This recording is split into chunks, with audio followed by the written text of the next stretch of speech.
والصلاة والسلام على سید الانبیاء والمرسلین وعلى آلہ واصحابہ اجمعین. اعوذ باللہ من الشیطان الرجیم. بسم اللہ الرحمن الرحیم. لا خلق عظیم. قال اللہ تبارک و تعالی فی شان حبیبہ مخبر وامرا ان اللہ وملائکتہ یصلون علی النبی یا ایھا الذین آمنوا صلوا علیہ وسلموا تسلیما. الصلاۃ والسلام علیک یا رسول اللہ وعلی آلک وصحبک یا حبیب اللہ.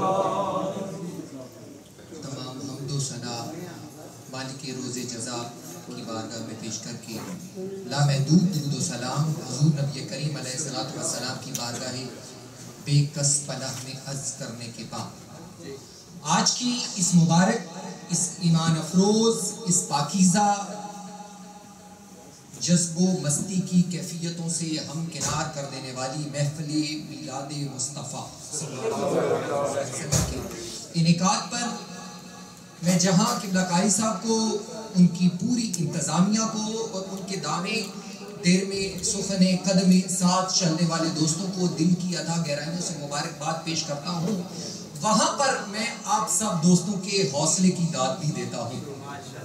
لیکن نبی کریم علیہ السلام سے محبت رکھنے والوں کا یہ شیوہ اور یہ وتیرہ رہا ہے کہ جب رسول اللہ کا ذکر ہوتا رہے نہ ان کی محبت کم ہوتی ہے، نہ ان کے چہرے کی رونق کم ہوتی ہے. انسان جب پیدا ہوتا ہے اس کے بعد اس کی زندگی کے 3 حصے ہوتے ہیں. سب سے پہلے وہ بچہ ہوتا ہے، چھوٹا سا بچہ ہوتا ہے جس طرح ہمارے یہ سامنے بیٹھے ہیں. اس وقت ہر نئی چیز کا دیکھنے کا تجسس ہوتا ہے، کبھی کہیں بیٹھتا ہے، کبھی کہیں بیٹھتا ہے، اور پھر مختصر کر دوں پھر جوانی آ جاتی ہے. رات کی بے خوابی بھی ہو تو دن کی تھکاوٹ کا احساس ہی نہیں ہوتا، پتہ ہی نہیں چلتا. جوانی ہوتی ہے، جوانی ویسے ہی جوانی بڑی باکمال ہوتی ہے. اور پھر آخری حصہ جو ہوتا ہے وہ ہوتا ہے بڑھاپے کا. وہ انسان جہاں پر بیٹھ جائے پھر اگر کوئی اٹھائے تو اٹھنا تھوڑا مشکل ہو جاتا ہے، اور چاہتا ہے اگر زیادہ دیر بیٹھ جائے تو اس کا دل چاہتا ہے میں تھوڑی دیر کے لیے لیٹ جاؤں. اسی طرح محفل کے بھی 3 مراحل ہوتے ہیں. سب سے پہلے مرحلہ ہوتا ہے جب آپ تشریف لاتے ہیں، کوئی دوست کہیں بیٹھتا ہے، کوئی کئی جگہ دیکھتا ہے، اچھی جگہ دیکھ کے بیٹھ جاتا ہے. پھر محفل میں ایک شباب آتا ہے، اور شباب اس وقت تھا جب شہباز خطابت حضرت قبلہ شہباز چشتی صاحب خطاب فرما رہے تھے. قبلہ حضرت قاری غلام رسول صاحب بڑے مسجع اور مقفع الفاظ میں اور انتہائی مدلل، جامعہ، شاندار اور جاندار گفتگو کر رہے تھے. اس وقت محفل پہ شباب تھا. اور اب تیسرا مرحلہ ہے، آپ سمجھ ہی گئے ہوں گے تیسرا مرحلہ بڑا مشکل ہوتا ہے. اور میرے سے پہلے میرے دائیں جانب بیٹھے ہوئے بزرگ ماشاءاللہ بڑا خوبصورت چہرہ یہ فرما رہے تھے. کسی نے نعرے کا کہا جب قاری صاحب نے تو کہہ رہے تھے کہ پیٹ پہ اگر بھوک لگی ہو تو نعرہ کہاں لگتا ہے. لیکن یہ خود ہو آئے ہیں، اب پتہ نہیں یہ کیا کر کے آئے ہیں. یہ وہ تمام مراحل میں چہرے کی رونق پہلے بھی بڑھی تھی، لیکن جب آئے ہیں تو اور رونق بڑھ گئی. ہم لیکن اب اسی مراحل سے ابھی ہم نے بخیر و عافیت گزرنا ہے انشاءاللہ. اور میں یقیناً نہیں چاہوں گا کہ میں بھی آپ کے صبر کا امتحان لے کے بات کو لمبا سے لمبا کرتا چلوں. میری زندگی ختم ہو جائے گی، رسول اللہ کی نعت ختم نہیں ہو سکتی. یہ انسانی ایک سرکار دو عالم کی انسان کی یا سمندر سیاہی بن جائے اور دنیا کے جتنے درخت ہیں اگر وہ قلم بن جائے تو رسول اللہ کی نعت اور مدحت کا ایک وصف بھی بیان نہیں کر سکتے. سٹیج پر بڑے ہی خوبصورت اور بڑے ہی عالم دین اور صاحبان نظر بھی، میری مراد حضرت پیر سید محمد کرم شاہ صاحب رحمۃ اللہ تعالیٰ علیہ کی عظمتوں کے امین حضرت قبلہ شاہ جی صاحب قبلہ بھی تشریف فرمائے. اور پھر جن کی پہچان ہی یہ ہے ڈاکٹر صاحب قبلہ کی، میں اور یہ ایک ہی علاقے سے تعلق رکھتے ہیں، ہمیں یہ بھی محبت کا ایک رشتہ درمیان میں زیادہ بڑھ جاتا ہے کہ ان کی پہچان یہ ہے کہ یہ رسول اللہ سے بھی محبت کرتے ہیں، اور جو رسول اللہ سے محبت کرتا ہے یہ اس سے بھی محبت کرتا ہے. اللہ کریم ہماری سب کی محبتوں کو اللہ کریم مزید ان میں عظمتیں اور وسعتیں عطا فرمائے. میں نے قرآن پاک کی کہا ہے، مقدسہ کی ہے، اب میں اس کے تفسیری نکات کی جانب اگر چلا گیا تو بات پھر بڑی لمبی ہو جائے گی. میں چاہتا ہوں انتہائی سہل آسان سی بات کی جائے اور اپنی 1 گھنٹے کی گفتگو کو میں 10 یا 15 منٹ میں بیان کر کے ختم کرتا ہوں. پھر انشاءاللہ یا زندہ صحبت باقی. نبی ہم جس نبی کے ماننے والے ہیں، ان کا کلمہ پڑھنے والے ہیں، وہ زمین والوں کے لیے بھی رحمت بن کر آئے، آسمان والوں کے لیے بھی رحمت بن کر آئے، وہ گوروں کے لیے بھی رحمت بن کر آئے، کالوں کے لیے بھی رحمت بن کر آئے، رسول اللہ حجاز مقدس کے لیے بھی رحمت بن کر آئے، مگر مشرق مغرب شمال جنوب ہر طرف کے لیے رحمت بن کر آئے، اپنوں کے لیے بھی رحمت بن کر آئے اور بیگانوں کے لیے بھی رحمت بن کر آئے۔ بلکہ یہ کہوں تو ہرگز غلط نہ ہوگا کہ کونین کا تاجدار جو مانے ان کے لیے بھی رحمت بن کر آئے، جو نہ مانے ان کے لیے بھی رحمت بن کر آئے۔ نبی کریم علیہ السلام کی ایک حدیث مبارک میرے ذہن کے دریچوں پر دستک دے رہی ہے۔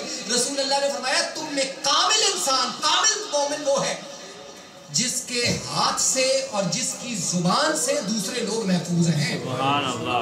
اب میں نے کہا تھا میں تفسیری نکات کی جانب جاؤں تو بات لمبی ہو جائے گا، میں اس جانب لے جانا نہیں چاہتا۔ چلیں سرکار دو جہاں کی حیات طیبہ کے معمولات میں سے اس آفتاب نبوت و رسالت کی صرف ایک کرن کی تابندگی اور دلکشی میں آپ کے سامنے رکھتا ہوں۔ نبی کریم علیہ السلام سرکار دو جہاں، عرب شریف کی گرمی جو لوگ جانتے گئے ہیں وہ دیکھتے ہیں کہ بڑی کمال کی ہوتی ہے۔ دوپہر کا وقت ہے اور ادھر سورج عین نصف نہار پر ہے، شباب پر ہے، اور نبی کریم علیہ السلام ایک شہر کی، ایک گاؤں کی ایک عورت ہے، اور عورت کون تھی؟ اس کا دماغی توازن درست نہیں تھا، جس سے بات کرتی، بے معنی گفتگو کرتی اور کرتی ہی چلی جاتی، بولتی چلی جاتی، اس لیے کوئی بھی شخص اس کے پاس کھڑا ہو کر اس کی بات کو نہیں سنتا تھا۔ ایک مرتبہ کیا ہوا، اس نے نبی کریم علیہ السلام کو کھڑا کر لیا اور کوئی بات کہنی شروع کر دی، حضور علیہ السلام نے سننی شروع کر دی۔ اب حضور علیہ السلام لمحے گزرے اور کافی وقت بیت گیا، حتیٰ کہ پیشانی مقدس سے پسینے کے قطرے یا یوں کہوں ہیروں کی کنیاں چلنی شروع ہوئی اور ریش مبارک پر آ گئی، ریش مبارک سے ہوتی پیرہن مبارک پر آ گئی اور زمین تک جا رہی ہے۔ جب یہ دیکھا اور پاس سے کون گزر رہا ہے؟ جو گلشن اسلام کا وقار بھی ہے اور دین مصطفیٰ کی بہار بھی ہے، یہ واحد صحابی ہیں جو مرید رسول بھی ہیں، مراد رسول بھی ہیں۔ میری مراد حضرت سیدنا عمر فاروق رضی اللہ تعالیٰ عنہ، جن کے متعلق میرے آقا نے فرمایا تھا کہ یہ میرا وہ غلام ہے، میرا عمر، جس رستے سے ایک مرتبہ گزر جائے شیطان بھی اس رستے کو چھوڑ دیتا ہے۔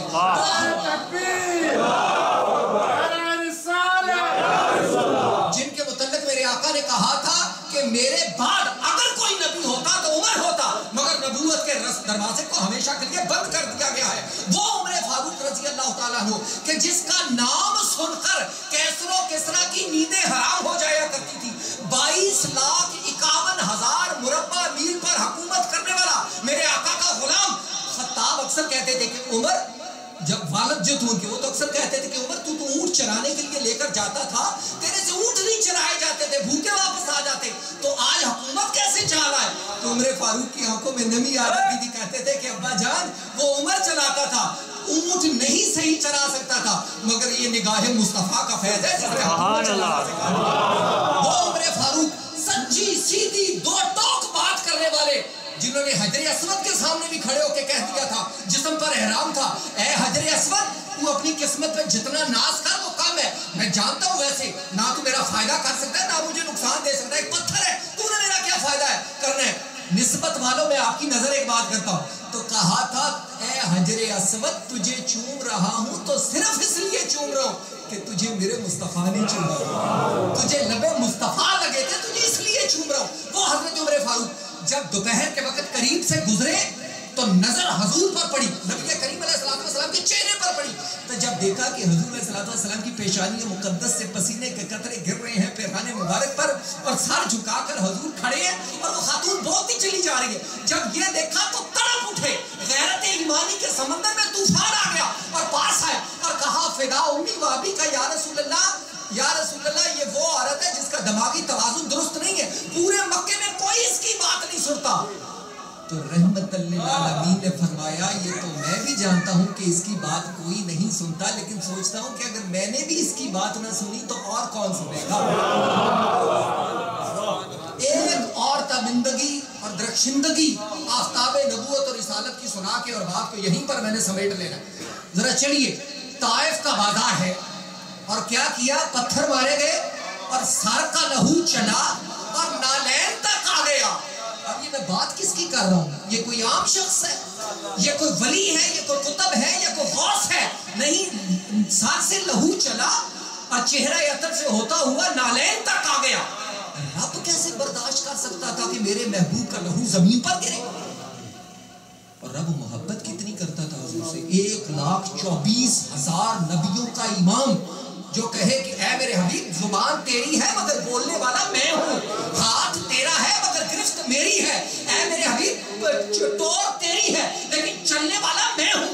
وہ حبیب جس کو رب کہے کہ اے میرے حبیب میں تیرے چہرے کی قسمیں کھا رہا ہے، کہیں کالے کمبل کی قسمیں کھا رہا ہے، اس حبیب کا لہو۔ اور کیا کیا تھا حضرت مالک بن سنان نے؟ ایک قطرہ غزوہ احد میں چوسا تھا نا، تو رب نے کہا تھا اگر کسی نے جہنم سے آزاد شخص کو دیکھنا ہو تو مالک بن سنان کو دیکھے۔ کیوں؟ کہا میرے جسم کا، میرے لہو کا ایک قطرہ اس کے جسم کے ساتھ مل گیا ہے، وہ رب برداشت کیسے کرے؟ قبلہ شہباز تیسی صاحب ایک بات فرما رہے تھے بڑی خوبصورت، اور بیٹری میری چارج کر رہے تھے اس وقت، میں اسی منہج کو اپناتا ہوں۔ نبی کریم علیہ الصلوۃ والسلام سے رب کتنی محبت کرتا ہے، ایک رخ دکھاؤں گا۔ صرف حضرت موسیٰ علیہ السلام بھی رب کے بڑے مقرب نبی ہیں، بڑے جلیل القدر نبی ہیں، اور ہم کلام ہوا کرتے تھے جا کے کوطور پہ، مگر کہا دعا کر رہے ہیں کہ اے رب العزت میرے سینے کو وسعت عطا فرما، اور دعا کر رہے ہیں رب اشرح لی صدری۔ مگر جب اپنے حبیب علیہ الصلوۃ والسلام کی باری آتی ہے تو رب کیا کہتا ہے؟ رب کہتا ہے الم نشرح لک صدرک، اے میرے حبیب میں نے تیرے لیے تیرے سینے کو کھول نہیں دیا۔ حضرت موسیٰ علیہ السلام کو جب رب نے بلایا کہ آ تجھے کتاب دوں، حضرت موسیٰ بڑی تیزی میں گئے، بھاگتے ہوئے گئے، تو رب نے پوچھا، کہا اے موسیٰ اتنی تیزی سے کیوں آئے ہو؟ تو کہا رب العزت تیز اس لیے آیا ہوں کہ تو راضی ہو جائے۔ مگر جب اپنے حبیب کی باری آئی تو کیا کہا؟ اسلوب بدل گیا، کہا والا سوفا یوتیکا ربک فترضی، اے میرے حبیب میں تو چاہتا ہوں کہ تو راضی ہو جائے۔ حضرت داؤد علیہ السلام قرآن میں ذکر ہے، انہوں نے جب جالوت کو قتل کیا، نبی ہے اور کافر کو مارا ہے، تو رب کیا کہتے ہیں؟ رب کہتے ہیں قاتلا داؤد و جالوت، کہ داؤد نے جالوت کو مارا۔ قتل کی نسبت کس کی جانب کی ہے؟ اپنے نبی کی جانب، حالانکہ قتل ہوا ہے لیکن رب نسبت نبی کی جانب کرتا ہے۔ حضور نے ایک غزوے میں کنکریاں اٹھائی اور اٹھا کے کافروں کی جانب پھینک دی۔ رب نے کہا کہ کل کوئی شخص اعتراض کر سکتا ہے کہ حضور نبی کریم علیہ السلام تو رحمت مان کر آئے تھے، ان کے ہاتھ سے کسی کو زحمت پہنچی۔ رب نے برداشت نہیں کیا، رب نے آیت اتاری وما رمیت اذ رمیت ولکن اللہ رما، اے میرے حبیب فکر نہ کر، یہ کنکریاں تو نے نہیں پھینکی، یہ تو تیرے رب نے پھینکی ہے۔ رب اتنی محبت کرے کہ حضرت جنت کو چھوڑنا کوئی آسان چیز ہے؟ دوستو بور تو نہیں ہو رہی؟ لوں گا 4-5 منٹ اور 15 منٹ آپ کو کہا تھا 3 منٹ ڈٹے میں ابھی بھی باقی ہے۔ حضرت آدم علیہ السلام رب نے کیا کہا؟ جنت سے جب نکالا، جنت کو کوئی چھوڑنا آسان کام ہے؟ ہم ساری زندگی کس کی تشنگی ہوتی ہے، کس کا احساس ہوتا ہے، کس کی دعا کرتے ہیں کہ اللہ مرے تو جنت عطا کر دے، لیکن حضرت آدم علیہ السلام جو مسجود ملائک ہیں، 7 لاکھ علم جن کے سینے میں اللہ رب العزت نے عطا کیے، وہ حضرت آدم علیہ السلام جن کو اپنے دستے قدرت سے بنایا ہے، حضرت آدم علیہ السلام کو جب جنت سے نکال کے دنیا پر بھیجا تو کہا اے آدم سنا، تو حضرت آدم نے علیہ السلام نے کیا کہا؟ حضرت نے کہا کہ اے میرے رب جو تیری رضا میں تیری رضا پہ راضی ہوں، تو نے مجھے جنت سے نکال کر دنیا پہ بھیج دیا ہے، لیکن رب العزت میں تیری رضا کے خلاف نہیں ہوں، جیسے تو خوش ہے میری خوشی تیری خوشی میں شامل ہے، اور جو تیری رضا ہے وہی میری رضا ہے۔ حضرت ایوب علیہ السلام کو کہا کہ ایوب میں 18 سال کے لیے تیرے سر سے لے کر پاؤں تک تیرے پورے بدن کو میں زخموں سے بھر دوں گا، سنا؟ تو حضرت ایوب نے کہا مولا جو تیری رضا وہی میری رضا۔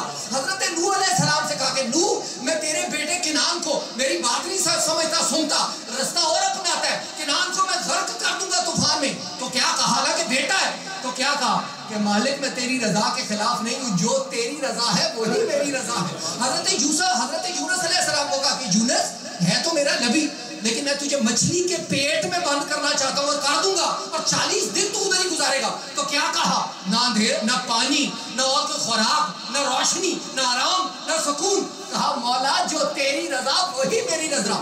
حضرت ابراہیم سے کہا ابراہیم ہے تو میرا خلیل، مگر میں چاہتا ہوں کہ میں تجھے جلتی ہوئی آگ میں پھینکوا دوں، تو کیا کہا؟ مولا جو تیری رضا وہی میری رضا۔ حضرت اسماعیل سے بھی کہا کہا میں تیرے باپ کے ہاتھوں سے تیرے گلے پر چھری رکھوا دوں گا. تو میں کیا جواب دیا؟ کہا مولا جو تیری رضا وہی میری رضا. اور آگے بڑھیے، حضرت یوسف علیہ السلام سے بھی کہا تھا کہ ہے تو میرا نبی مگر میں تجھے مصر کے بھرے ہوئے بازار میں بکوا دوں گا، تیری قیمت لگوا دوں گا اور سود کی ایک اٹی میں تیرا مول ڈلوا دوں گا. تو کیا کہا مولا جو تیری رضا وہی میری رضا. حضرت یعقوب سے کہا کہ میں سے یوسف کی جدائی میں تیری آنکھوں کی بینائی سر کر لوں گا. تو کیا کہا مولا جو تیری رضا وہی میری رضا. حضرت عیسیٰ سے کہا عیسیٰ آسمان پر تو تجھے میں اٹھا لوں گا لیکن ایک مرتبہ میں بھری بھزم کی انگلیاں تیری جانب اٹھوا دوں گا. تو کیا کہا مولا جو تیری رضا وہی میری رضا. لیکن جب باری آئی اپنے حبیب کی تو قانون بدل گیا، اسلوب بدل گیا، طریقہ بدل گیا، قاعدہ بدل گیا. حضور نے نماز پڑھاتے ہوئے آسمان کی جانب صرف دیکھا، زبان سے کچھ نہیں کہا. تو آواز آئی ہے میرے حبیب قبلہ تبدیل کرنا چاہتے ہو؟ پوچھتے کیا ہو؟ جو تیری رضا وہ